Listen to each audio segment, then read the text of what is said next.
Welcome back to Chow Time Pods. Your host Red. I got a video today from Modern Dating Here. So, me and my baby daddy were together for 6 years. And when we were together, we had 2 twin daughters.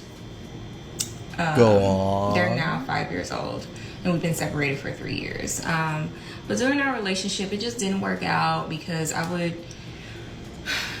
go hang out with my friends, and he didn't like that. So we ended up calling it quits. Now, during the relationship, we did talk about marriage a lot. And I told him that that was something that I was interested in.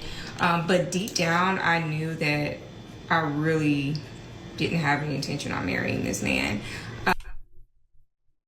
So you used him and abused him.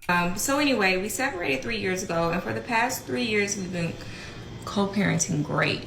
And what I mean when I say co-parenting great is basically like he has the girls full time because I work. But I get to go over there whenever I want. So it's not even co-parenting. The man has full custody and is doing all the work while you're a satellite parent.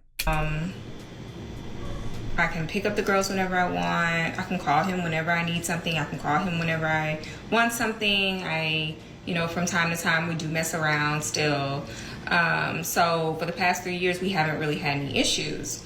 This is part of the biggest reason why you don't date single mothers. Like, the father of the child still has access. As you can see, they still sleep around from time to time. It's kind of common. I'll give him money for the girls if he needs something, whatever. But recently, he got a new girlfriend. Uh-oh. And now it's like everything has changed. I can't go over there when I want. I can't pick up the girls when I want. Now he wants like a set schedule. We don't mess around anymore. So since he wants to act like that and be that way towards me, I told him that I'm not doing anything for the girls. I'm not giving you no money. I'm not picking them up. I'm not going to their extracurricular activities. So you punish your own kids because you're spiteful of his relationship. I still can't believe she no longer wants to handle her responsibilities just because he moved on. It's obvious that she's jealous. Damn right. But it's not an excuse to stop looking after their child because of that.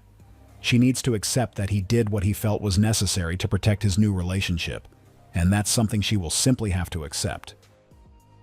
Not going to no ballet recitals, piano recitals, soccer games, none of that. Because if you're going to let this new girl just come in and ruin everything we got after Everything we got? We had nothing. I took care of the kids. You came in whenever you wanted to come. Basically, we're a family, and then we broke up, and now, we were still a family, kind of, when I wanted. But now... See? When I wanted. Exactly. She got the benefits of a relationship without being in the relationship. The man did things for her. She had access to her kids fully without having to take care of them. I'm not doing any of that since he wants to basically remove all access to him because it's just not fair. So anyway, since I told him that, he hired an attorney. So yesterday I got served with custody and child support papers. Yep. And I called him immediately, like, what the fuck are you doing?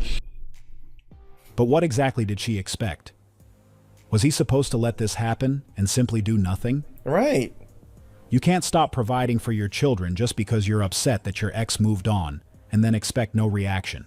I don't even think she was providing for them, right? She was just probably taking care of them maybe when she was with them, and maybe she's with them every so often. So the man still did everything and didn't ask for child support or anything. But when she said she wasn't even going to show up to soccer games, yeah, bitch, you better pay. I don't even understand why she was surprised when she was walking away from her responsibilities without any valid reason. You don't stop being there for your child just because you no longer have access to your ex. That's never a reason to turn your back on your children. She needs to learn how to separate things. And he was like, well, you just been inconsistent. So So I need, more consistency, and the girls need more consistency. So now I got to go scrape up money for a lawyer. And we talked about it yesterday, and he said that he wants $250 a month for the girls. That's not that much. Not $250 per girl, but $250 total per month. He's not asking for much. Like, for 2 girls, $125 each a month, it covers very basic stuff. And he knows that I only make like a little over $100,000 a year, and I can't.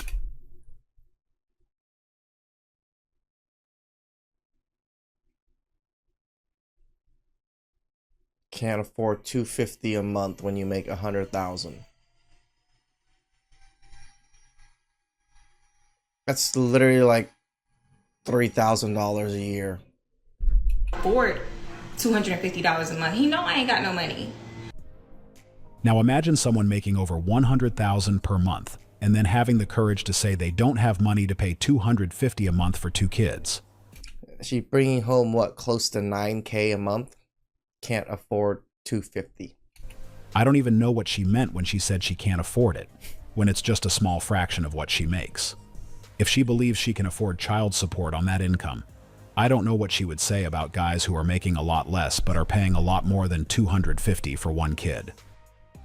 So now I gotta go hire an attorney, basically to go be railroaded in court, because we all know the court system is rigged and they're automatically against moms. And really? You're just gonna make shit up right in front of our face as if we didn't know how court systems really worked? You lying whore, you. And I'm basically paying to lose, basically. So it's just absolutely ridiculous. Her biggest issue is that she can't separate personal feelings from her responsibilities. The fact that she is willing to cut off every form of help she gives to her children just because she no longer has access to their father shows that she is acting purely out of emotion. And sadly, the ones being hurt the most are the children, even though they have nothing to do with the problems between their parents. I think It sucks to be kids in these types of situations. They do grow up knowing and learning and experiencing all of this, even though they're young. They know what's going on. She needs to mature and do what she needs to, regardless of whatever issues they may have. She had a man who was willing to take care of the children and only asked for a small amount. Yet instead of At first, he didn't even ask for anything. He let her come as she pleased, come and go as she pleased, took care of everything. All he did was just made a set schedule, and she can't have sex with him anymore. And all hell breaks loose, chaos. Appreciating that and cooperating, she chose to react out of spite. The problem is that this approach is not going to benefit her because he already took the necessary steps to make sure she fulfills her obligations. In fact, since she pushed things to the point where lawyers became involved, there's a strong chance she may end up paying far more than the symbolic amount they originally agreed on. True. I guess someone may soon wish she had just paid the $250 per month. Do y'all still think that marriage works? I'm starting to believe that it doesn't. See, I'm a hopeless romantic, and I've never been married, but I still hope to get married one day.